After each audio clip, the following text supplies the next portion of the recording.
Each year, I do a heritage walk of Fort St George, and there is a lot of curiosity generated as to what I will be showing during that particular tour. To most people, Fort St George is out of bounds. It's the seat of the administration. You need special permission to get in. None of that is true. All you need to do is to go to the entrance of Fort St George, sign your name in a register, say that you want to see the museum and the church, and then wander around. But the question is, do we really know what exactly we need to see inside the fort? Most people don't know that because there is not enough documentation. And that is what I have tried to correct by putting together a 2-hour walk where I take people to the various historic locations inside the fort and explain what is the story behind each of them. During this lockdown, when no such walk is possible, I plan to take you over the next few episodes on a tour of the special locations inside Fort St. George. And today, I plan to begin with the Flagstaff, which is the most visible element of the fort. Even if you are not going inside the fort, if you're just driving by, you can never miss the Flagstaff. So let's see what is the history behind this particular piece, which has been standing since 1688 inside the fort. Most people may not know, but this happens to be one of the tallest flagstaffs in the country. It is 148 feet high, and till around 10 years ago, this was the tallest flagstaff in the whole of India. And it was actually a mast of a ship when it was first located, one piece of teak wood, and it floated down in the sea when that ship was wrecked just off the coast of Madras. Before we go to that particular story, we need to look at the history of Fort St. George itself. Fort St. George was built initially between 1639 and 1640, and later it kept expanding, the last bit of construction happening in the 1760s and the 1770s. This map that you see is the first design of the fort, and that small square that you see over there, that was all that was there of the fort at that time. And that square today is the Assembly and Secretariat building, and the whole fort today is 100 acres in extent. So it's expanded quite a bit over the years.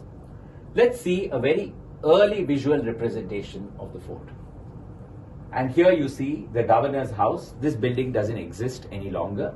And there you see a flag in that particular corner. That was known as the St. Thomas's Point of the fort because this was the direction in which you went to the Portuguese town of San Thome, which is just 2.5 to 3 kilometers away from Fort St. George. Now this is clearly an erroneous representation because there was no flag flying over here till 1688. And it was that year when King James II of England gave permission to Fort St. George to fly the Union Jack from its ramparts. At that time, the governor of Madras was Elihu Yale, the man who was born in the not United States, but actually the American colonies, grew up in England, and then finally came to Madras as a lowly clerk, and through sheer hard work, corruption, conniving, and manipulation, made himself the governor of the city. And he set many of the standards in corruption that for which the East India Company would become notorious over a period of time. Yale was governor in 1688, as I said, when permission was given for the Union Jack to be flown. And Yale remembered that there was this flagstaff that had come floating down and which had been picked up by the sailors and brought to Fort St. George a year earlier. And he decided that the flag would fly from that particular mast of teak wood. And he had this 148-foot tall flagstaff erected and the Union Jack flown on the 12th of June 1688. Now here we have a representation of Fort St. George during the time of Elihu Yale, and you can see right in the middle, where I'll move my cursor so that you can see it, you can see that there is the flag flying on top of this particular representation of the fort. But the flag kept moving in the sense that they kept shifting the place where the flag could fly. For many years later, they then shifted it to the St. Thomas's Point, which I spoke to you earlier about. Then they shifted it to the middle of the fort, and finally in the 1790s, it came back to the place where we see it now. Here you see, this is St. Thomas's Point once again, and this is where the flag was flying for a long period of time. Then it shifted to this particular location, which we now refer to as Parade Square. And then finally, it has come back to this particular point where it is flying even today. This is a painting from the 1790s, made by William and Thomas Daniel. And here you can see the flag flying once again in the southeastern quadrant of the fort in what was known as St. Thomas's Point. But the fort is essentially remembered for this flagstaff and the position in which it is today, which is this one, and this is what most people can see when they walk down or when they drive down past the fort. Now, skipping this map, let's come to January 26th, 1932. The Union Jack, as I said, flew uninterrupted on Fort St. George, and finally it was only on August 15th, 1947 that the Union Jack was lowered and the Indian tricolour was hoisted on this particular flagstaff. But there was one day earlier in history when the Indian flag flew over here. Very difficult to believe, isn't it? But that happened on January 26th, 1932, when early in the morning, the freedom fighter Arya Bhashyam, whose photograph you see over here, when it was still very dark, managed to climb up the 148 feet using the ropes that were used to hold the flagstaff in position, and reached the topmost point, and there he managed to tear the Union Jack flag down and he hoisted the Indian tricolour. The police noticed that there was somebody climbing up, but it was very dark to see. But by the time Bhashyam reached the top of the flag, it was 6 in the morning and it was quite bright, and the police then commanded him to come down.